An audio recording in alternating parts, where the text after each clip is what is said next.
नमस्कार, सवाल इंडिया का में आपका बहुत बहुत स्वागत है। मैं हूं अभिषेक, मुंबई के स्टूडियो से। दिल्ली में बुलडोजर राज है, ये एक बड़ा सवाल खड़ा हुआ है। बड़ा सवाल इसलिए भी कि क्या कानून की कसौटी पर बुलडोजर कसा जा सकता है? क्या सुप्रीम कोर्ट इस मामले में फैसला जल्द से जल्द लेगी तो उसका पूरे देश पर असर होगा क्या? बड़े सवाल इसलिए भी उठ रहे हैं क्योंकि पिछले कुछ वक्त में सरकारों ने एक शॉर्टकट अपनाते हुए बुलडोजर को अपना सहारा बना लिया है। और ये बुलडोजर उत्तर प्रदेश में दिखाई दिए, मध्य प्रदेश में दिखाई दिए और अब देश की राजधानी में भी दिखाई दे रहे हैं। बड़े सवाल इसलिए उठ रहे हैं कि क्या अपराधियों या अतिक्रमण को हटाने के लिए सिर्फ यही एक रास्ता बचा हुआ है? जो बड़े सवाल उठे हैं वो बड़े सवाल आज सवाल इंडिया के में हम उठा रहे हैं, वो है क्या कानून की कसौटी पर खरा उतरेगा बुलडोजर? ये सवाल दिल्ली में जो कुछ हुआ है उससे भी सीधे तौर पर जुड़ा हुआ है और ये सवाल इस बात से भी जुड़ा हुआ है कि जिस इलाके में इस वक्त में मरहम की ज़रूरत थी, घाव हरे थे, क्या वहाँ पर बुलडोज़र उन घावों को बढ़ाएगा या मरहम का काम करेगा? और ये किसके लिए बुलडोज़र चलाए जा रहे हैं? उन लोगों के लिए जो उपद्रवी हैं या एक तरीके का पैगाम देने की कोशिश है? ये तमाम चीज़ें इससे जुड़ी हुई हैं जिनके मकसद राजनीतिक ज़्यादा दिखाई देते हैं और जिसमें हमारी प्रशासनिक व्यवस्था साथ में खड़ी हुई दिखाई देती है। तो इसी पर आज बात करने के लिए हमारे साथ कुछ खास मेहमान हैं। आप हमारे साथ प्रशांत भूषण जी हैं, सीनियर एडवोकेट हैं सुप्रीम कोर्ट के। आपने इनको हमेशा देखा है, इन मसलों पर लगातार ट्वीट भी करते हैं और लड़ाई भी लड़ते हैं। प्रशांत जी, आपका बहुत बहुत शुक्रिया, आपने हमारे लिए वक्त निकाला।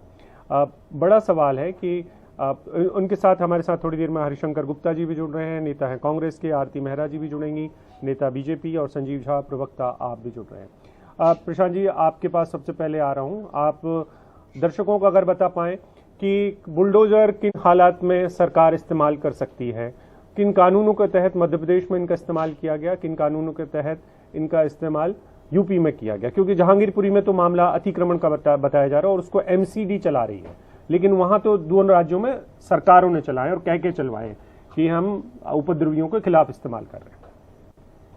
देखिए, मध्य प्रदेश में भी कुछ लोगों ने पहले ये कहा, कुछ अधिकारियों ने, कि ये अवैध निर्माण के खिलाफ हम उनको डिमोलिश कर रहे हैं खरगोन में।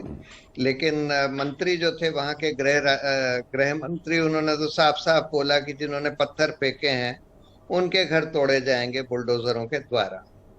तो ये किसी भी तरह से वैध नहीं है, कानूनन वैध नहीं है, क्योंकि अगर आपको अतिक्रमण के लिए किसी के घर गिराने हैं तो उसके लिए भी कानून में आपको नोटिस देना होता है और कम से कम 5 से 15 दिन का नोटिस देना होता है। उसके बाद ही आप कोई कार्रवाई कर सकते हैं।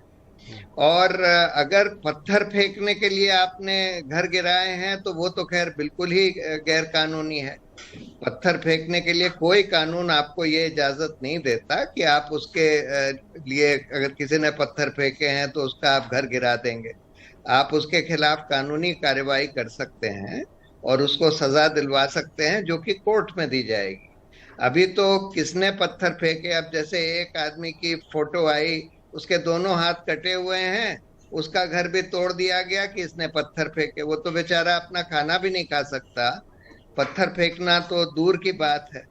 तो ये एक तरीका भाजपा की सरकारों ने अपनाया है कि पहले तो ये इस तरह के हिंदुत्व मॉब्स को शय देते हैं, उनके प्रोसेशंस होने देते हैं जिसमें कि तलवारें, बंदूकें वगैरह दिखाई जाती हैं, मस्जिद के सामने जाते हैं, जोर जोर से लाउड स्पीकर बजाते हैं और वहां पर मुसलमानों को थ्रेटन करते हैं। और उसके बाद अगर मुसलमान कुछ जरा भी रेजिस्ट करें तो उनके घर तोड़ दिए जाते हैं, उनको अरेस्ट कर लिया जाता है, उनके ऊपर एनएसए लगा दिया जाता है।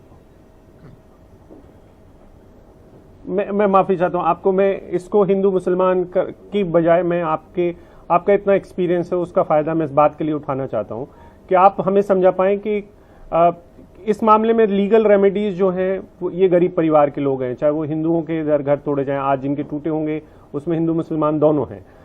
तो मैं इससे बाहर निकल के आपसे समझना चाहता हूं कि बहुत सारे हवाले दिए जा रहे हैं कि साहब ऐसा कुर्की का काम किया जा सकता है, जो अपराधी भगोड़े हैं, फरार हैं, उनके घर तोड़े जा सकते हैं। ये दलील यूपी में भी दी गई, यही दलील मध्य प्रदेश में भी दी गई और ये दलील आने वाले वक्त में हर जगह दी जाएगी। तो आप अगर दर्शकों को समझा पाएं कि ये कौन से कानून है जिसमें फरार अपराधियों के खिलाफ ऐसी एक्शन की जा सकती है और उसका प्रोसेस क्या है, और ये जो कस्टोडियन है भारत की लॉ की सुप्रीम कोर्ट, यहां तक अगर मसला पहुंचा है तो यहां से अब वो कैसे हम आदेश का पालन करवा सकते हैं, क्योंकि राज्य सरकारें आज भी आप देखिए कि दिल्ली में क्या हुआ था, सुप्रीम कोर्ट ने अपनी बात कह चुके थी कि तुरंत रोक लगाई जाए, लेकिन कार्रवाई चलती रही। देखिए, अगर कोई भी अवैध किसी ने निर्माण किया है या कोई भी अपराधी है, उसका आपने अगर कुड़की का भी कोई ऑर्डर ले लिया है, पहली बात तो कुड़की वगैरह का ऑर्डर कोर्ट से आता है, सरकार नहीं करती, कोर्ट से उसको इफेक्चुएट कराना पड़ता है। दूसरी बात, उसके बाद भी आप उसका मकान तोड़ नहीं सकते। अगर कुड़की हुई है और वो पूरी, उसमें आपने पूरी कानूनी कार्रवाई कर ली है तो आप उसको बेच सकते हैं। ये थोड़ी आप कर सकते हैं कि उसकी ओनरशिप में है और आप उसको तोड़ दें जाकर और ये कह के तोड़ दें कि इसने कोई अपराध किया है। कोई कानून ऐसा आपको अख्तियार नहीं देता, कोई राइट नहीं देता कि आप किसी अपराध के लिए किसी का जाके घर तोड़ दें। ठीक है, तो इसलिए ये तो बिल्कुल गैर कानूनी है। और इसमें ये मामला जब सुप्रीम कोर्ट में यूपी के कॉन्टेक्स्ट में गया था तो उन्होंने बोला था ये सब आप नहीं कर सकते, तो इनको फिर कुछ इनके आदेश वगैरह थे। सर, मैं आपसे समझना चाहता हूं कि देखिए, मैं एडमिनिस्ट्रेटिव के अधिकारियों से कई बार ऑफ द रिकॉर्ड बात करता हूं तो वो कहते हैं कि देखिए अदालतें क्या करेंगी, अदालतें बाद में चीर फाड़ करके पोस्टमार्टम करती रहेंगी, राज्य सरकारें बदलती रहेंगी, क्योंकि सुप्रीम कोर्ट और हाई कोर्ट में इतना वक्त लग जाता है कि जिसका घर टूटा है वो तो बेघर हो चुका है, बाद में जिस आदमी ने किया वो रिटायर हो चुका होगा। तो इसमें कर क्या लेंगे आप? जो अधिकारी कर रहे हैं उनके खिलाफ आप क्या कर सकते हैं? नहीं, उनको तो बिल्कुल दंडित किया जाना चाहिए। पहली बात तो इसमें एग्जेम्पलरी डैमेजेस, कॉम्पनसेशन और एग्जेम्पलरी डैमेजेस दिए जाने चाहिए जिनके घर तोड़े गए। और ये डैमेजेस जो हैं सबसे पहले जो अधिकारी हैं उनके जेब से निकलने चाहिए। उन अधिकारियों ने एक अपराध किया है, क्योंकि किसी का जाकर गैर कानूनी ढंग से घर तोड़ देना ये कानूनी अपराध है, हमारे पीनल कोड में अपराध है। ट्रेसपास हर तरह का अपराध है। तो इसलिए आप उसके खिलाफ कानूनी कार्रवाई करिए, उनका प्रोसिक्यूशन करिए, डिपार्टमेंटल मसला यही है दरअसल कि होना चाहिए, दरअसल ऐसा होना चाहिए कि जो लोग गैर कानूनी करें, गैर कानूनी तरीके से घर भी बनाए। इस समय मनीष सिसोदिया दिल्ली की सरकार की तरफ से ये अपने पक्ष रख रहे हैं इस मसले पर, तो हम थोड़ा फिर अपने लोगों के साथ और उनके साथ में एक स्क्रिप्ट रख के खुद ही बसाया सब लोगों को जाके, और फिर एक प्री स्क्रिप्टेड तरीके से जाके गुंडाई करते हैं। और बस पूरे देश का, फिर जो देश पढ़ाई लिखाई पे बात करना चाहता है, जो रोजगार पे बात करना चाहता है, जो महंगाई पे बात करना चाहता है, बस पूरे देश में फिर अफीम बोल देते हैं। बस अब केवल झगड़ों पे बात करो, अब लड़ाई झगड़े पे बात करो, अब लड़ाई झगड़े की बात करो, स्कूल अस्पताल भूल जाओ। आज भारतीय जनता पार्टी डिस्कोर्स दे रही है देश को कि केवल और केवल लड़ाई झगड़े पे बात करो, गुंडई पे बात करो, लफंगई करो और भारतीय जनता पार्टी में शामिल हो जाओ। तो पहला सवाल तो यह कि कितने रोहिंग्या बांग्लादेशी कहां कहां बसाए, ये भारतीय जनता पार्टी हिसाब दे और हम बता देंगे। देखो वहां आपको ट्रैक समझ में आ जाएगा, जहां जहां इन्होंने बसाए वहीं वहीं जाके यही लोग खुद झगड़े कराते हैं वहां पे। दूसरा, आज जिन इलीगल कंस्ट्रक्शंस को तोड़ने का ड्रामा किया गया, इन इलीगल कंस्ट्रक्शंस को पिछले 15 साल में एमसीडी ने खुद क्यों बनवाया?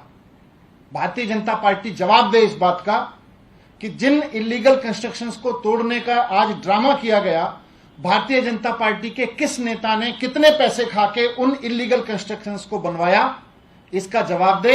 और साथ साथ इलीगल कंस्ट्रक्शन तो तोड़े ही तोड़े, लेकिन भारतीय जनता पार्टी के उन नेताओं के घर भी तोड़े जाएं जिन्होंने इनको प्रोटेक्शन दिया, जिनके कार्यकाल में, जिनके राज में ये इलीगल कंस्ट्रक्शन बने।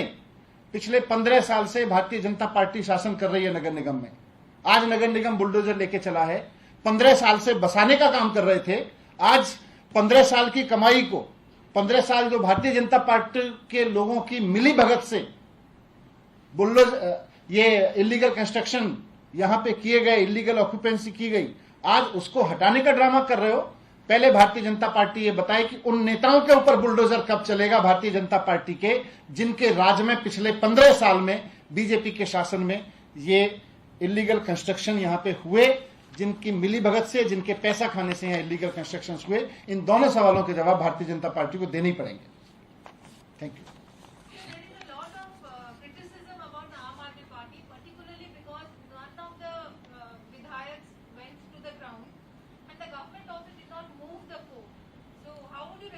नहीं, कोर्ट ने, देखिए कोर्ट ने, माननीय कोर्ट ने आज उसको स्टे दे दिया है, लेकिन भारतीय जनता पार्टी के इस ड्रामे पे मैं तो इनसे सवाल पूछ रहा हूं कि ये गुंडई की राजनीति क्यों छेड़ रखी है आपने पूरे देश में। आज 21वीं सदी में भारत का युवा चाहता है कि देश में पढ़ने लिखने की बात हो, आईटी की बात हो, टेक्नोलॉजी की बात हो, डेवलपमेंट की बात हो, रोजगार की बात हो। मनीष सिसोदिया इस समय राजनीतिक बात कर रहे हैं आम आदमी पार्टी की तरफ से, कह रहे हैं कि बीजेपी हिसाब दे किन लोगों ने ये एमसीडी में रहते हुए इनको बसवाया, अतिक्रमण के जो जिनको आज हटाया गया वो 15 साल से कैसे फल फूल रहे थे वगैरह वगैरह। लेकिन बड़ा सवाल है कि दिल्ली के मुख्यमंत्री कहाँ थे? अगर दिल्ली की चुनी हुई सरकार के प्रतिनिधि या दिल्ली के स्थानीय प्रतिनिधि इस इलाके में क्यों नहीं पहुंचे? अगर उनको लगता है कि गैरकानूनी प्रक्रिया चल रही है या उनको लगता है कि इसमें लोगों के साथ अति हो रही है, और हो सकता है कि इनमें से बहुत सारे स्ट्रक्चर जो हैं, ढांचे हो, वो गैरकानूनी हो, लेकिन इसका विवेचना या इसका सारा कुछ काम अदालतों को तय करना है। अगर नोटिस पहले से थे तो इस वक्त का इस्तेमाल क्यों किया गया? हमारे साथ खास मेहमान हैं, हमारे साथ प्रशांत भूषण जी भी हैं, वो हमें बता रहे थे कि कानून के हिसाब से क्या क्या होना चाहिए। हमारे साथ आरती मेहरा जी भी हैं जो म्यूनिसिपल के काम को इतने लंबे अरसे से समझती हैं, नेता हैं बीजेपी के। हरिशंकर गुप्ता जी भी हैं, संजीव झा भी हैं। हरिशंकर जी माफ़ करिएगा, मैं आपको थोड़े दिन के लिए, देर के लिए होल्ड करना पड़ा आपको। मेरा पहला सवाल लेकिन आरती जी आपसे है कि जिस वक्त में दिल्ली में लोगों को घाव पर मरहम की ज़रूरत है, आप बुलडोज़र का वक्त वो क्यों चुन रहे हैं तब जब लोगों को लगता है कि इसी वक्त में ये क्यों होना चाहिए? मैं वक्त की बात कर रहा हूँ, फिर कानून का दायरे के बारे में हम प्रशांत भूषण और बाकी और जो सुप्रीम कोर्ट ने जो आज किया उसके बारे में बात तुरंत नहीं कर रहे हैं। जो लोग दंगाई हैं, जो लोग सामाजिक समरसता को बिगाड़ते हैं, जो लोग कानून व्यवस्था में विश्वास नहीं रखते, जो लोग धार्मिक सद्भावना के खिलाफ जाते हैं और उनकी मानसिकता सिर्फ पत्थर चलाने की है, तलवार लेके जाने की है, पिस्टल लेके डराने की है, मुझे लगता है उनके साथ एक्शन होना बहुत जरूरी है। और देश की किसी भी तरह की संपत्ति को,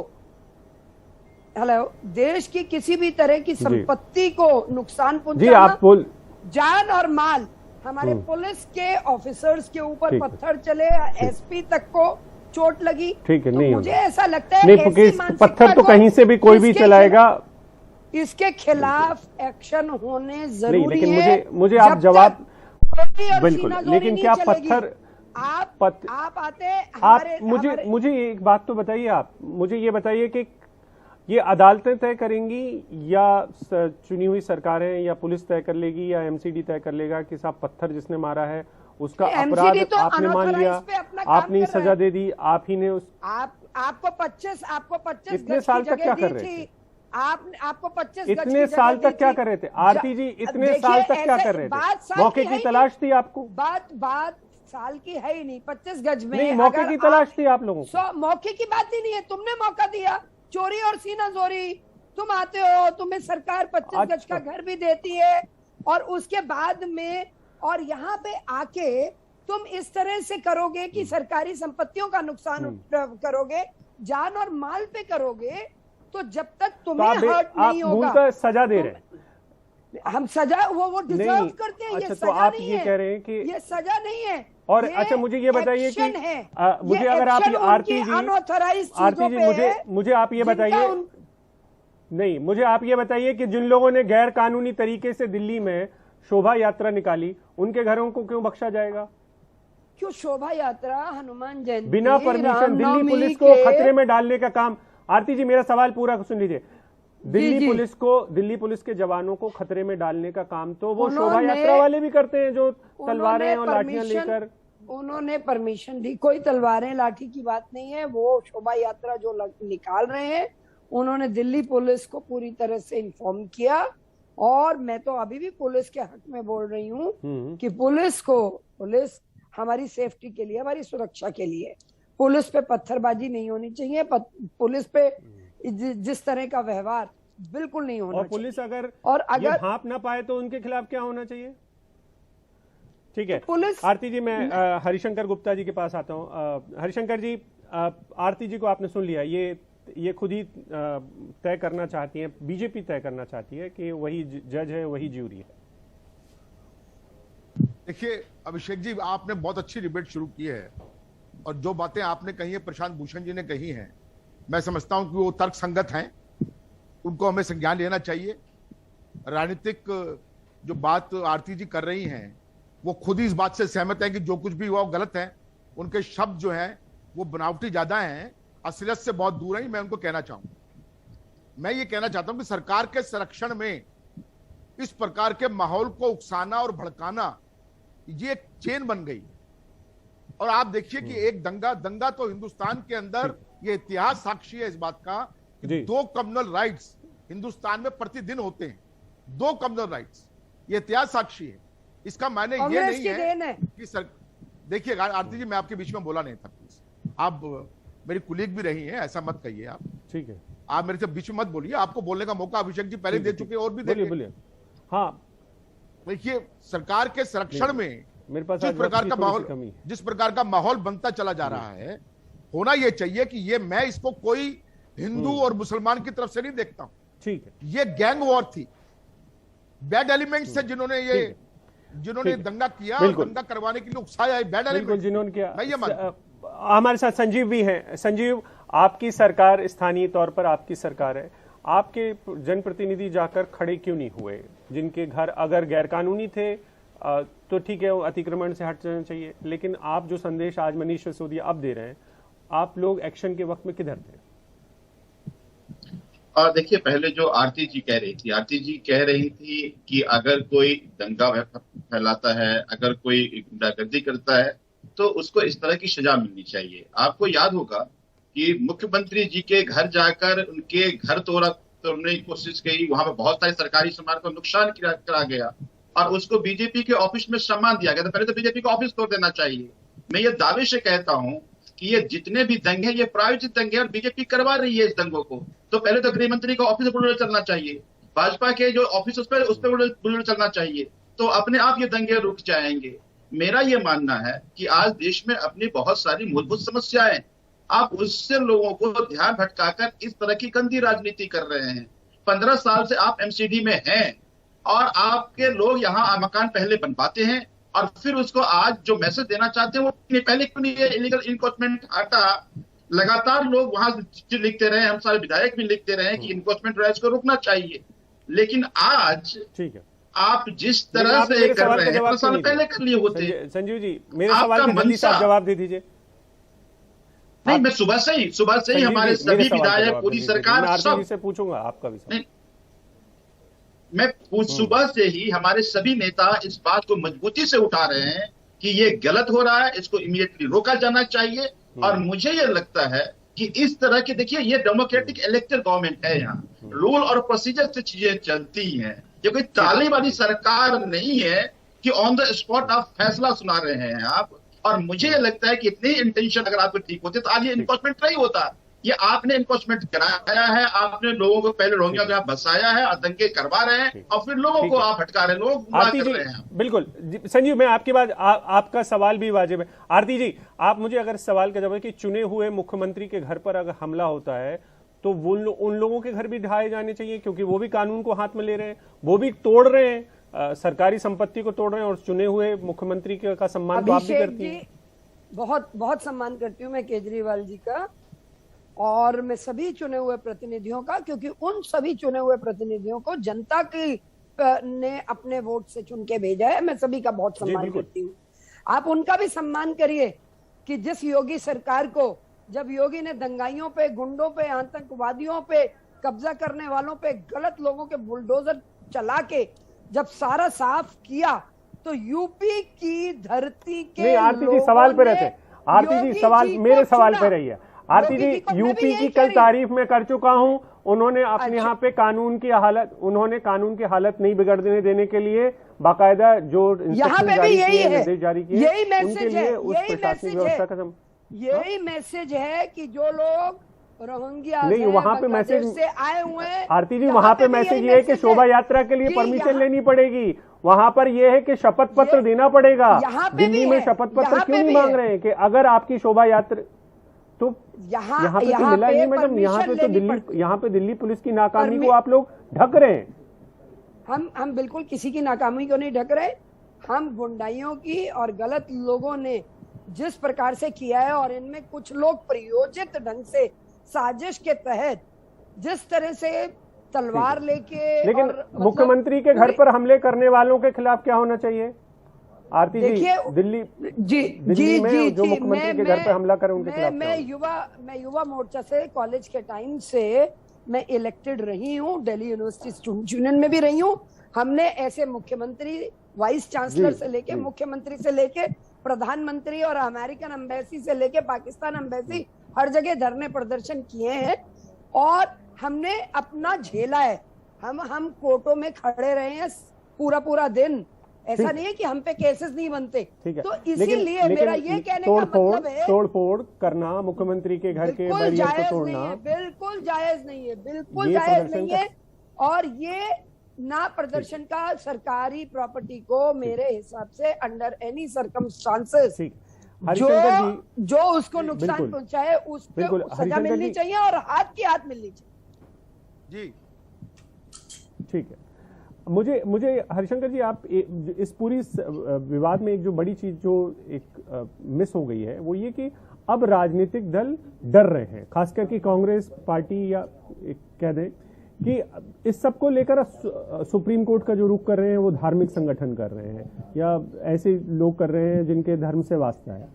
क्या आप लोगों को लगता है कि आप लोगों को इतना जो मेजॉरिटी की पॉलिटिक्स है, बहुसंख्यकवाद की जो राजनीति है, उसने आपको इतना डरा दिया है कि आप खुलकर उन लोगों के साथ खड़े नहीं होना चाहते जिनके साथ नाइंसाफी हो रही है? नहीं अभिषेक जी, मैं आपकी बात से इत्तेफाक नहीं रखता। आज हिंदुस्तान में अगर कोई सरकार के खिलाफ सबसे ज्यादा खुलकर कोई बात कर रहा है तो उसका नाम है राहुल गांधी और कांग्रेस पार्टी। इसको आप भी मानेंगे और सारा देश मानता है इस बात। ठीक है, पूरा मानता है। हर रोज कोई ना कोई बात को लेकर सरकार के जो गलत काम है, गलत नीतियां हैं, गलत आचरण है, उसके खिलाफ में राहुल गांधी सुबह से लेकर शाम तक बोलते हैं। अब जहां तक बात रही दंगे की, दिल्ली के अंदर सैकड़ों प्रोसेशन, शोभा यात्राएं, धार्मिक जुलूस निकलते हैं हर साल, किसी में दंगा नहीं होता। ठीक है, लेकिन सवाल यह है कि जब बजरंग दल, विश्व हिंदू परिषद या हिंदू सेना करती है, उसमें क्यों बवाल हो, क्यों उसमें सद्भावना क्यों नहीं? हमेशा दूसरे समुदाय के लोगों को इन शोभा यात्राओं के अंदर बुलाया जाता है। मेरा सवाल बिल्कुल आपने अपनी बात रखी कि भाई आपके नेता सवाल उठे रहे। संजीव जी, क्या ये सब कुछ आप लोगों को होते हुए दिखाई पहले से नहीं दिख रहा था? आपके नेता एक तरीके से भगवान के भक्त हैं, हनुमान के भी भक्त हैं। मैं आपसे आवाज तब जब सब कुछ हो रहा होता है और उसके बाद आप लोग खड़े होते हैं। नहीं, ऐसा सबसे नहीं है। बड़ी सवाल ये है कि शोभा यात्रा, आवाज आ रही है हमारी आपको? जी आवाज आ रही है, बोलिए साहब। हाँ, देखिए, शोभा यात्रा हमारे नेता भी निकालते हैं, हमारे बहुत सारे विधायकों ने निकाला, मुख्यमंत्री जी खुद सुंदरकांड में गए, लेकिन वहां दंगा नहीं होता। तभी हमने कहा कि ये दंगा प्रायोजित है, ये जानबूझकर कराया जाता है और इसलिए कराया जाता है कि सब पूरे देश को पता है कि इस दंगे की राजनीति से फायदा किसको होता है। तो मुझे बार बार मैं यही कहता हूं कि आज बहुत बड़ी चुनौतियां हैं, लोगों की, महंगाई की, बेरोजगारी की, तमाम तरह की चुनौतियां हैं। आज उससे मुंह मोड़ करके आप जानबूझकर इस देश को दंगे में झोंक रहे हो, इस देश में घृणा का वातावरण बना रहे हो, तो कम से कम इतनी गंदी राजनीति तो नहीं होनी चाहिए। और इस बात को लेकर हमेशा हम लोग बार बार उठाते रहे, हमने पहले भी कहा और हम आज भी कह रहे हैं कि आज देश को जरूरत है बुलडोजर चलाना है, चलाओ महंगाई पे, बुलडोजर चलाना है, चलाओ बेरोजगारी पे, बुलडोजर चलाना है, चलाओ ये तो समस्या है उस पे। इस देश को बांटने की कोशिश मत करो। हम लोग जब शव यात्रा निकालते हैं तो उसमें तलवार नहीं होता, उसमें बंदूकें नहीं होती, उसमें झाल होता है, उसमें मृदंग होता है, उसमें शंख होते हैं। लेकिन मुझे नहीं पता कि वो कौन लोग हैं जो लोग तलवार लेकर के और जो लोग बंदूक लेकर शोभा यात्रा निकालते हैं। ये एक तरह से हमारे धर्म का भी अपमान है, हमारे उस शोभा यात्रा का ही अपमान है। और मुझे लगता है कि अगर मुख्य गृह मंत्री बहुत इस बात को लेकर चिंतित हैं तो उन तमाम लोगों में कार्रवाई होनी चाहिए। मैं तो अभिषेक जी कहना चाहती हूँ कि जो लोग पुलिस पूरी तरह से सजग है, जांच चल रही है, इसमें 23 लोग अभी तक ऐसी कैसी सजग है आरती जी? असलम और आसिफ जिस तरह से उन लोगों ने किया है, ऐसी कैसी सजग? मैं सवाल उठाता रहूंगा। देखिए आप सवाल आपका आरती जी, उठाना, मैं सवाल उठाता रहूंगा कि आपका धर्म है ये कांस्टेबलरी, जो कांस्टेबल्स हैं उनके प्रति हमारी पूरी संवेदनाएं हैं, लेकिन कहीं ना कहीं आला अफसरों के ऊपर जो रिस्पॉन्सिबिलिटी है, जो जिम्मेदारी है, वो तय होनी चाहिए। आप लोगों का बहुत बहुत शुक्रिया। थोड़ा सा वक्त की कमी है आरती जी, माफ करिएगा मुझे। हरिशंकर जी आप भी बहुत बहुत शुक्रिया आपका। संजीव जी आपका भी बहुत बहुत शुक्रिया। बड़ा सवाल है कि दंगे कभी भी और कहीं पे भी होते हैं, उसमें जो दंगे करने वाले हैं वो भी गरीबी रेखा के आसपास के हैं, जो पीड़ित हैं वो भी गरीबी रेखा के आसपास के हैं, जिनके घर तोड़े जाएंगे वो भी गरीबी रेखा के आसपास या गरीबी में जी रहे होंगे।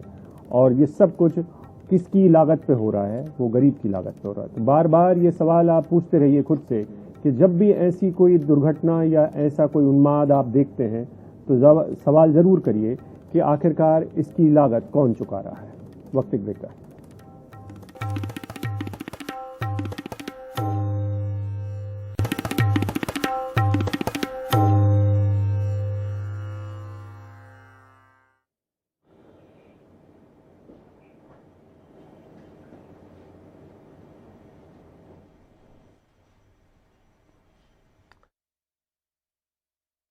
अवैध निर्माण के ऊपर बुलडोजर चला है। बड़ा सवाल है कि ये चुनिंदा कार्रवाई है या एमसीडी ऐसी कार्रवाई करती रहती है। जो बड़ा सवाल है वो पूछा जा रहा है एमसीडी के मेयर राजा इकबाल से। उनसे बात की हमारे साथी सौरभ ने। इस वक्त राजा इकबाल साहब हैं, ये मेयर हैं उत्तरी दिल्ली के, और इनके आदेश पर ही ये डेमोलिशन हो रहा है। सर, सवाल सबसे बड़े उठ रहे हैं टाइमिंग को लेकर के। 3 दिन पहले यहाँ पर सांप्रदायिक हिंसा हुई है और ऐसे में ये ड्राइव चलाना, ये टाइमिंग कितनी उचित लगती है आपको? देखो, ऐसा है कि अभी तो हम जितनी भी पब्लिक लैंड के ऊपर जो कबाड़ियों ने कब्जा कर रखा था, अभी तो हम खाली वही क्लियर कर रहे हैं, तो इससे रोड भी खुलेगी और लोगों को भी खुशी का लोगों ने प्रकट किया है। इकबाल साहब, टाइमिंग क्यों लेकर के? यहाँ दंगे हुए थे, माहौल खराब हुआ था और ऐसे में ये बुलडोजर चलाना आपको लगता नहीं है इससे इसका संकेत पूरे देश में एक नेगेटिव जाएगा कि थोड़ा रुक लेते, 1 हफ्ते पहले रुक लेते या पहले कर लेते? ये वक्त ही क्यों चुना आपने? नहीं, ऐसा कुछ नहीं, ये हमारा रूटीन का काम है, हमारी कोई ऐसी इंटेंशन नहीं थी।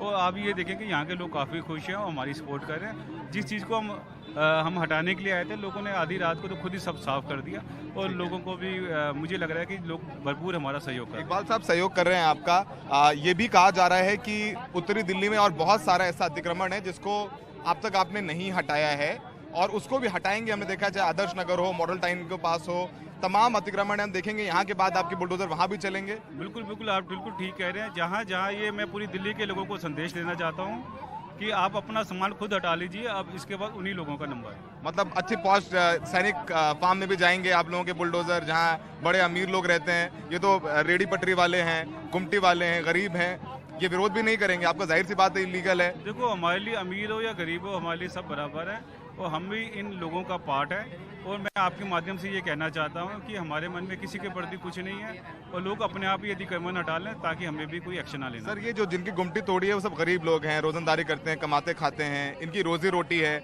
और बहुत प्रैक्टिकल बात कर रहा हूँ आपसे, मैं भी पत्रकार हूँ और आप भी जमीन की राजनीति करके आए हैं। बिना पुलिस की इजाजत के वसूली भी होती है यहाँ पर इन लोगों से, ऐसे तो लग नहीं जाएंगे। तो लगे तो यहाँ पर किसी की इजाजत से, किसी ने तो लगने दिया? देखो, ऐसा है कि अब जो भी है सब पर एक्शन होगा, भले कोई अधिकारी हो, कर्मचारी हो या जिन्होंने ग्रैबिंग कर रखी हो, जिसने भी अवैध कब्जा करके सब पर एक्शन। तो सर, यहाँ पर आपने आज ये कहा कब तक ये ड्राइव चलेगी आपकी? कितने बुलडोजर है, थोड़ा जानकारी दीजिए इस पर। देखो, इस समय यहाँ पर 9 JCB आ रखे हैं और सब पर एक्शन करके जाएंगे। अगर आज एक्शन पूरा नहीं होगा तो कल फिर हम आएंगे। तो मतलब अभी किसी की दुकान घर तोड़ने का प्लान नहीं है? नहीं, हमारा किसी चीज़ का कोई प्लान नहीं है। हम तो लोगों से अपील कर रहे हैं कि अपने आप ही अवैध चीज़ों को हटा दें। तो सड़कों पर भी जो अवैध निर्माण है वो हटा रहे हैं आप लोग? बिल्कुल बिल्कुल, ठीक है। तो इकबाल साहब मेयर हैं नॉर्थ दिल्ली के, बहुत सारे सवालों के जवाब उन्होंने नहीं दिए। उन्होंने कहा है कि इनका बुलडोजर यहाँ गरीबों की बस्ती में चलने के बाद अमीरों की बस्ती में भी चलेगा। देखते हैं कि इनका बुलडोजर सैनिक फार्म चलता है कि नहीं चलता है, जहाँ पर अधिकारियों के, मंत्रियों के फार्म हाउस हैं। फिलहाल यहाँ पे गुमटियाँ तोड़ी जा रही हैं, सड़कों पर जो खोमचे हैं, रेडी हैं, पटरियाँ हैं, उनको हटाया जा रहा है। और इनका कहना है कि ये इनको पहले से करते आए, अगर ये करते आए होते तो यहाँ अतिक्रमण ना होता। फिलहाल खैर, जिसकी लाठी उसकी भैंस। इस वक्त लाठी एमसीडी के पास है, सत्ता उनके पास है, बीजेपी शासित है और कार्रवाई भी सोचिए उसी जगह हो रही है जहां पर माहौल खराब हुआ। तो टाइमिंग को लेकर सवाल उठेंगे और मंशा को लेकर भी सवाल उठेंगे। सहयोगी सुशील राठी और अक्षय डोंगरे के साथ सौरभ शुक्ला, एनडीटीवी इंडिया।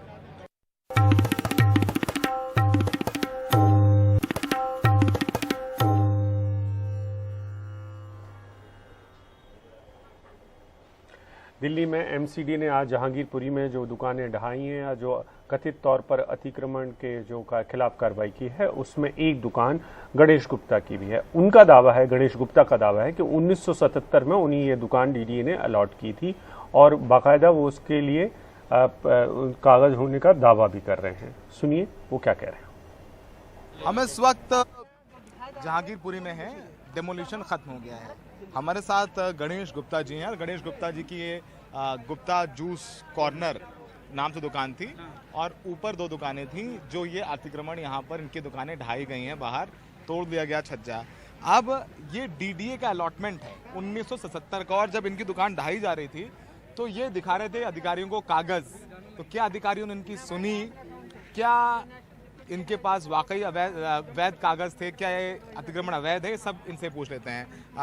गणेश जी बताइए अपने बारे में थोड़ा सा। मैं ये बताना चाह रहा हूँ, ये डीडीए से अलॉटमेंट की दुकान थी। 1977 में अलॉटमेंट हुई थी, पूरी डॉक्यूमेंट हमारे पास था, अब तक रह रहे हैं। जो भी आता था देखता था कागज के, हाँ जी कागज दिखाते थे। आज जो आया डोमिनेशन करने, मैं कह भी रहा हूँ कि पहले कागज देखिए, अगर अवैध है तो तोड़िए, हमें कोई दिक्कत नहीं है, लेकिन कागज देखने का कोई राजी नहीं हुआ और डोमिनेशन करके चले गए। कह भी रहा हूँ कि सुप्रीम कोर्ट का 1 घंटे पहले ऑर्डर आ गया है, ये बंद करिए, तो भी कर नहीं मान रहे हैं। हाँ, तब भी नहीं माने, कभी भी नहीं मान रहे हैं। तो आप कागज से थे उस वक्त? आपके पास कागज थे उस वक्त? कागज दिखा रहा था, पूरी मीडिया देख रही थी, कैच कर रही थी। अधिकारी के पास गए आप? अधिकारी कोई सामने आने, वो अपनी उसको भेज दिए, एक छोटे लेबर को, करा भाई हमारे अफसर बोले हैं तोड़ने के लिए। तो फिर आपने कोशिश की, पुलिस वालों ने आपको पीछे हटा दिया? मैंने कोशिश की तो पुलिस वाले पीछे हटा दिए हमारे को कि नहीं आप चलिए, हटिए। तो आपका कितना लगभग नुकसान हो गया? कम से कम 5 लाख का नुकसान है ये, कम से कम। अब क्या करेंगे आप गणेश जी? अब कोर्ट में जाएंगे हम, कोर्ट में जाएंगे हाँ कार्रवाई के खिलाफ कि भैया जब सुप्रीम कोर्ट ने ऑर्डर दिया, हमारा लीगल है, डीडीए से अलॉटमेंट है, 1977 से है, कोई सुनने को तैयार नहीं।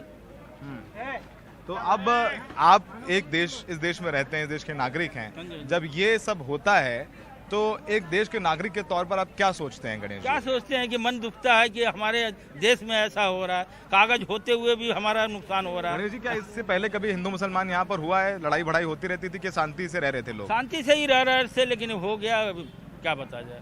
तो ये कार्रवाई जो हुई है आज, इसको लेकर के क्या कहना है? अब क्या कार्रवाई है, एक के साथ दूसरा पीसा जा रहा है इसमें। अब हमारा तो वैसे ही गया ना।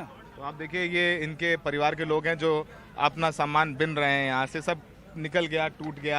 और बेटे हैं आपके, ये बेटे हैं दोनों, उनके दोनों बेटे हैं जो सामान यहाँ पर बिन रहे हैं। और ये यहाँ पर देखिए इनकी दुकानें। तो ऊपर किस चीज़ की दुकान थी आपकी? ये से गोदाम बना रखे थे, नमकीन वगैरह रखते थे, चिप्स वगैरह रखते थे। तो 5 लाख का लगभग नुकसान हो गया है। गणेश जी की इस दुकान का अलॉटमेंट डीडीए ने किया था 1977 में।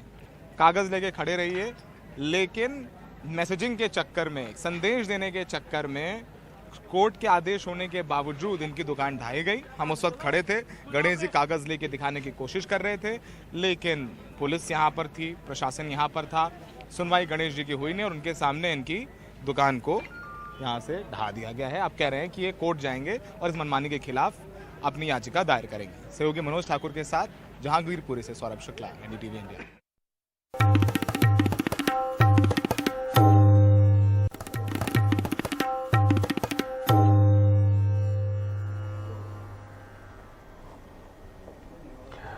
सवाल इंडिया के में मनीष सिसोदिया की बात करते हैं, जिन्होंने थोड़ी देर पहले ये कहा है कि जिन लोगों ने एमसीडी में रहते हुए जिन नेताओं ने अवैध निर्माण होने दिए, उनके खिलाफ भी कार्रवाई की जाए। अगर देश में ये गुंडई, ये लफंगई बंद करनी है तो इसका सबसे सरल और सबसे बढ़िया तरीका है बीजेपी के हेडक्वार्टर पे बुलडोजर चला दो। भारतीय जनता पार्टी के हेडक्वार्टर पे बुलडोजर चला दो, लफंगों के हेडक्वार्टर पे बुलडोजर चल जाएगा अपने आप। जितना गुंडई हो रही है देश में उसके हेडक्वार्टर पे अपने आप बुलडोजर चल जाएगा। आज भारतीय जनता पार्टी डिस्कोर्स दे रही है देश को कि केवल और केवल लड़ाई झगड़े पे बात करो, गुंडई पे बात करो, लफंगई करो और भारतीय जनता पार्टी में शामिल हो जाओ।